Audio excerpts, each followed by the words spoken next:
आज मोदी जी पर, योगी जी पर बहुत तरह का कटाक्ष हो रहा है और परिवार उनको नहीं है।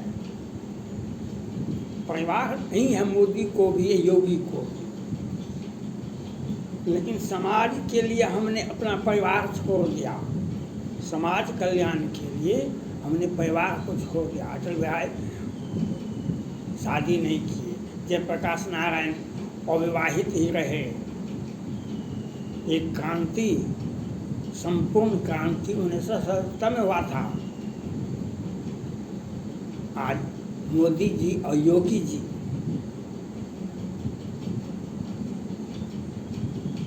आपको ज्ञातव्य होगा, शंकर भगवान की पूजा लोग क्यों करते हैं? आपको ज्ञातव्य नहीं होगा शंकर भगवान की पूजा क्यों। जब समुद्र, यही वैशाख महीना, मई जून में, वैशाख महीना ही समुद्र मंथन हुआ था। मई जून में ही समुद्र मंथन हुआ था। समुद्र से बहुत तरह का हीरा जवाहरात, बहुत तरह का मणि निकला, शंख भी निकला, लक्ष्मी भी निकली, बहुत सारे चीज़ निकले। सभी देवता ने अपना अपना लूट लिया। लक्ष्मी जी निकली, विष्णु भगवान ने उनको ग्रहण किया। उससे समुद्र मंथन जब हुआ था समाज कल्याण के लिए, उससे विष भी निकला, उससे विष भी निकला। तो मणि, सोना, चांदी, हीरा, मोती, सबके लिए तो सभी देवता टूट पड़े। जब विष निकला तो सभी देवता भाग खड़े हो गए, सभी देवता भाग के खड़े हो गए। अब विष फैल रहा था। विष में एक गुण है, वह धीरे धीरे वह समाज में फैल जाता है। धरती चराचर जगत को वह ग्रस लेता। अब तो कोई विकल्प था नहीं, सभी देवता भाग खड़े हुए। अब विष्णु भगवान ने शंकर भगवान की ओर देखा। शंकर भगवान समझ गए, उन्होंने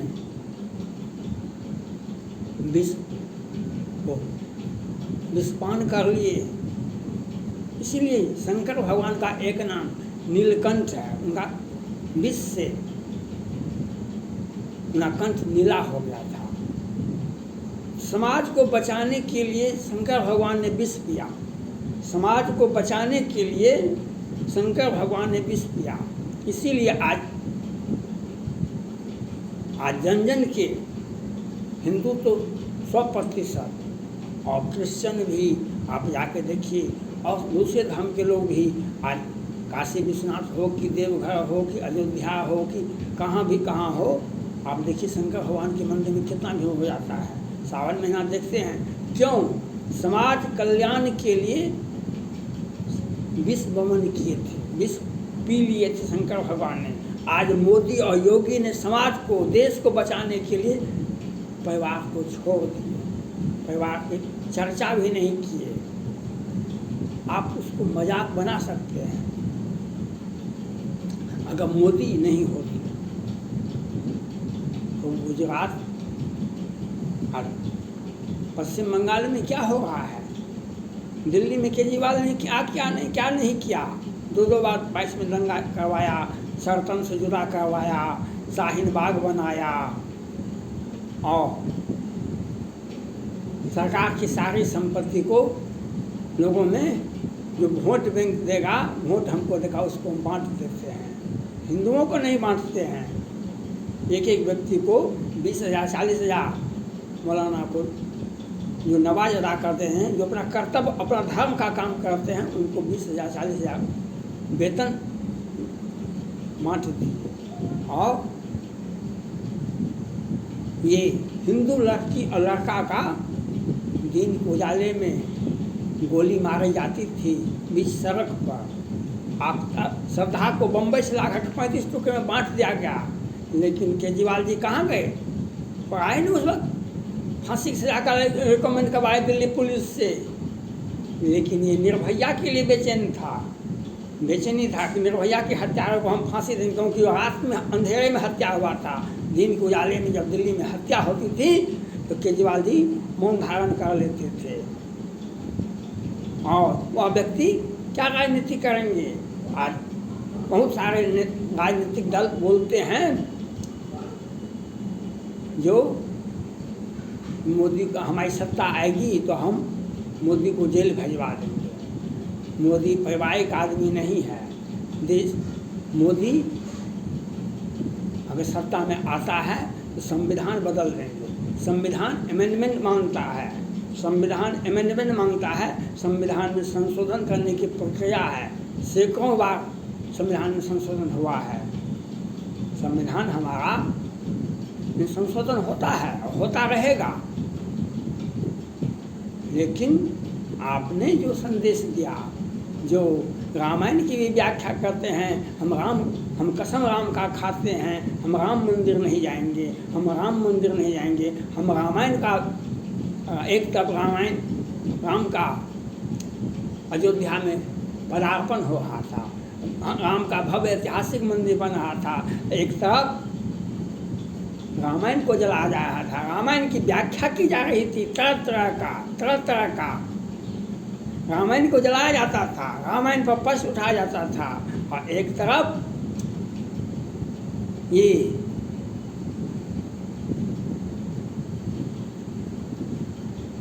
जेपी सिंह के हत्यारे को जेल जाता है अजित अंजुम साहब, और कहते हैं कि हम गरीबों के लिए आवाज़ उठाते रहे। ये रात के अंधेरे में कत्लेआम करवाते हैं, दिन को उजाले में प्यार का पैगाम देते हैं, और घटक दल अपना सर।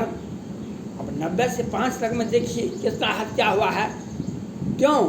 आज पाकिस्तान में हिंदुओं को भगाया गया। आज विस्थापित समस्या भारत में हिंदुओं के लिए सबसे बड़ा, जो पाकिस्तान से, जो बांग्लादेश से, जो अफगानिस्तान से भाग के आए हैं, जो अपना धर्म बचाने के लिए, अपना बेटी को बचाने के लिए, अपना परिवार बचाने के लिए वहाँ पर ज़मीन काहे भगाया पाकिस्तान ने। आपको तो 20 बच्चे हो गए हैं, तो अब 20 बच्चे में बांटिएगा ज़मीन, तो कहाँ से आएगा ज़मीन? तो हिंदुओं को भगाओ, उस घर में जाके चले जाओ,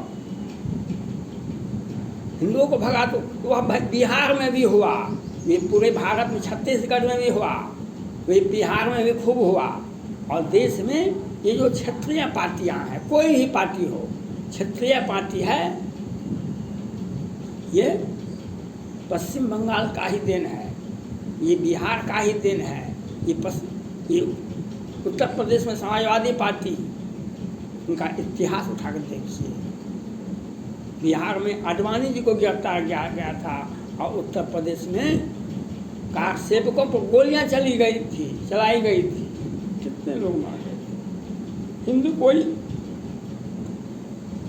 आक्रांता नहीं था, हिंदू कोई तोड़फोड़ नहीं की थी, लेकिन वह कसम राम का खाते हैं, हम मंदिर वहीं बनाएंगे, उसका नारा लगा रहे थे।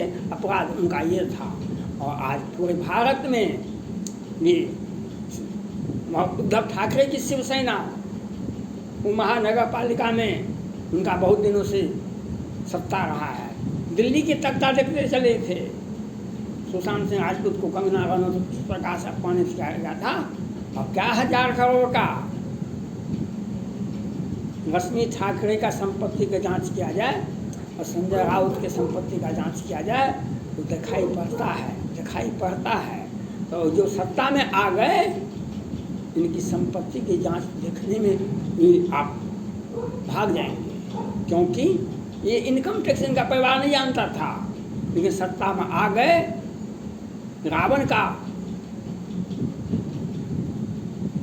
का वह भी राजा था, राष्ट्रपति, प्रधानमंत्री, सब कुछ था श्रीलंका का।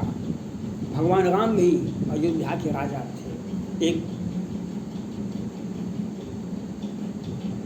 जनता के दुख को सुनते थे, एक था कि सुंदर लड़कियां मिल जाए, और जहाँ पर कुबेर पर धावा बोल करके रावण ने उसका पुष्पक विमान छीन लिया था। वह आपके देश में, आपके राज्य में जो क्षत्रिय पार्टियां हैं देश में किसी प्रकार से काम करते हैं। कहाँ गए थे राहुल गांधी जी? जातिगत गणना करने का मकसद क्या है बताना पड़ेगा आपको। जातिगत गणना का मकसद क्या है? हिंदुओं को बांट दो, हिंदुओं को कटवा दो, क्योंकि वह तो 2%, 1%, 3% है, हम तो इधर 20% हम हैं, 25% हम हैं, और उसमें प्लस है, माय समीकरण है और बहुत सारा समीकरण है। हम हिंदुओं के साथ इस प्रकार से संदेश खाली में हुआ, वह पूरे भारत में लागू करेंगे। इस प्रकार से 10 वर्ष पहले उत्तर प्रदेश में होता था, लड़की के साथ रेप होता है तो उसके माँ के साथ भी रेप होता था। बागपत में 2 भाइयों की हत्या होती थी, आज भी 2 भाइयों की हत्या हुमायूं में हुआ उत्तर प्रदेश में। लेकिन योगी जी ने सजा भी दी। एक अपराधी तो चले गए, राम नाम सत्य हो गया, दूसरा अपराधी तो जेल में गया। जेल जिंदा रह जाइएगा, पकड़ा जाइएगा तो वो तो मौत से भी बदतर है, क्योंकि आपका एक बार नार्को टेस्ट और ब्रेन मैपिंग होता रहेगा। तो अपराधी अपराध करना और सत्ता में बैठे व्यक्ति उसको संरक्षण देता है, तब जनता को जीने का अधिकार छीन लेता है। ये क्षत्रिय पार्टी, कांग्रेस पार्टी, इसलिए पारिवारिक पार्टी जो भी है, आप किस प्रकार से ज्योतिरादित्य सिंधिया की राजनीति को कस किया गया। आज बिहार में पप्पू यादव जितना बार संसद बने हैं पति पत्नी, उतना बार तो बड़े बड़े राजनेता भी संसद का मुंह नहीं देख पाए हैं। लेकिन आज उनकी राजनीति को चौपट करने का प्रयास क्यों किया गया? इसलिए आप किसी भी पार्टी में व्यक्तिवाद है, परिवारवाद है, हर व्यक्ति का पारिवारिक पार्टी होता है। हर व्यक्ति कांग्रेस का पारिवारिक पार्टी है, राजद का पारिवारिक पार्टी है। संदेश खाली में हुआ समाजवादी पार्टी पारिवारिक पार्टी है, और पश्चिम बंगाल में ममता बनर्जी का टीएमसी पारिवारिक पार्टी है, सभी का पारिवारिक पार्टी है। इसलिए आप पारिवारिक पार्टी को वोट नहीं दे, आप सिर्फ और सिर्फ भाजपा को, नरेंद्र मोदी जी को वोट दे, तो आपका देश अक्षुण्ण रहेगा। आपका जो विकास के लिए आवश्यकता होगी, देश में भी, राज्य में भी, जिला में भी, पंचायत में भी, जिला में भी, राज्य में भी, पूरे भारत में भी और विदेश में भी आपको जॉब मिलेगा। ये मोदी की देन है, ये योगी की देन है। इसलिए आपको अगर अपना अधिकार चाहते हैं तो आपको पारिवारिक पार्टी को वोट नहीं देना है, आपको भाजपा और नरेंद्र मोदी को मजबूत करने के लिए आप भाजपा को वोट देंगे। भाजपा आएगी, नरेंद्र मोदी जी उसके नेता है, आदित्यनाथ योगी नेता है, वह उनको वोट देंगे तो आपके घर में खुशहाली ही आएगी। दुश्मन अगर शनि ग्रह कितना भी आपके ऊपर आंख दिखाएगा, वह हर्ष होगा जो बड़े बड़े अपराधियों का हुआ। इसलिए आपकी अब पवित्रता, आपका विकास अगर चाहते हैं, नरेंद्र मोदी जी को वोट देना पड़ेगा। थैंक्स।